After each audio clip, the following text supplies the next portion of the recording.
कब जाने।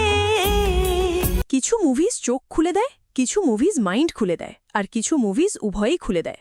বেঙ্গল 1947 সেই রেয়ার ধরনের ফিল্ম যা চোখ আর মাইন্ড দুটোই খুলে দিয়ে যায়। আমি রিসেন্ট অ্যামাজন প্রাইমে দেখলাম। এখন বলি আমার এক্সপিরিয়েন্স। স্টোরি লাইন: মিট মোহন, একজন উচ্চ বর্ণের টিচার যিনি ছোট্ট গ্রাম হাকিমপুরে এসে লোকাল মানুষদের এডুকেট করতে শুরু করেন। তখন ইন্ডিয়া এখনও ইন্ডিপেন্ডেন্ট হয়নি, আর দুই দেশ ভাগ হওয়ার এজে দাঁড়িয়ে আছে। সব টেনশন কাস্ট আর রিলিজিয়ানের ওপর। Why is it an eye opener? এটা ফুল হিস্টোরিক্যাল ডকুমেন্টারি না, কিন্তু ফিকশন আর রিয়ালিটি মিশিয়ে দুর্দান্তভাবে ট্রুথ ফুটিয়ে তোলে। ব্রিটিশার্সদের রেসিস্ট মাইন্ডসেট ও ধর্মীয় বিভাজনকে বোল্ডলি চ্যালেঞ্জ করে। মূল থিম হলো একটা লাভ স্টোরি যার ব্যাকগ্রাউন্ডে social political chaos. Must watch scenes. ব্রিটিশার্সদের অবজ্ঞাসূচক কথা Hindustanis don't know how to লিভকে কাউন্টার করে। বাবা সাহেব আম্বেদকরের পাকিস্তান ও কাস্ট নিয়ে ভিউজ। ক্লাইম্যাক্সে ইমোশনাল ইন্টেন্সিটি এত বেশি যে চোখে জল আসবে নিশ্চিত।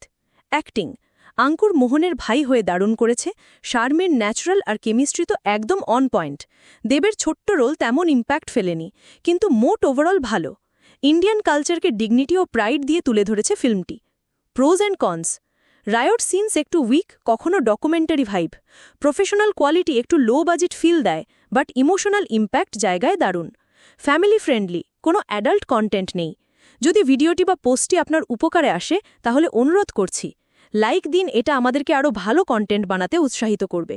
কমেন্ট করুন আপনার প্রশ্ন, মতামত বা পরামর্শ কমেন্টে জানাতে ভুলবেন না।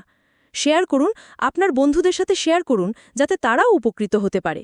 সাবস্ক্রাইব করুন বা ফলো করুন নতুন নতুন গাইড, টিপস ও ট্রিক্স পেতে আমাদের সাথে থাকুন।